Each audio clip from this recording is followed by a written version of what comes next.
పాకిస్తాన్ ఎప్పుడైతే పుట్టిందో 1947లో అప్పటి నుంచి మనతోని పోటీ పడాలని చూస్తోంది. కానీ మనమేమో డెమోక్రసీని చూస్ చేసుకొని కంటిన్యూస్గా ప్రోగ్రెస్ అవుతూ వస్తున్నాము. కానీ పాకిస్తాన్ అప్పుడప్పుడు మిలిటరీ జనరల్స్ చేతుల్లోకి వెళ్ళి మార్షల్ లా చేసి అది దాన్ని డిక్టేటర్షిప్ పెట్టి దాన్ని అప్పుడప్పుడు కొంతమందిని ప్రైమ్ మినిస్టర్స్ చేస్తుంది. ఎప్పుడైతే ఆర్మీకి కుదరదో వాళ్ళని దించేస్తుంది. కొంతమందిని ఉరిది కూడా తీస్తుంది, కొంతమందిని చంపేయిస్తుంది.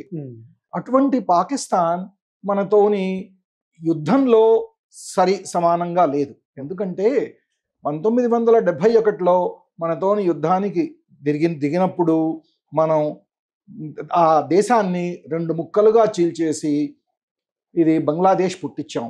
అప్పుడు వాళ్ళు 93,000 మంది సైనికులతోని ఇది సరెండర్ చేశారు. అవి అంతటా చూస్తూ ఉన్నాం.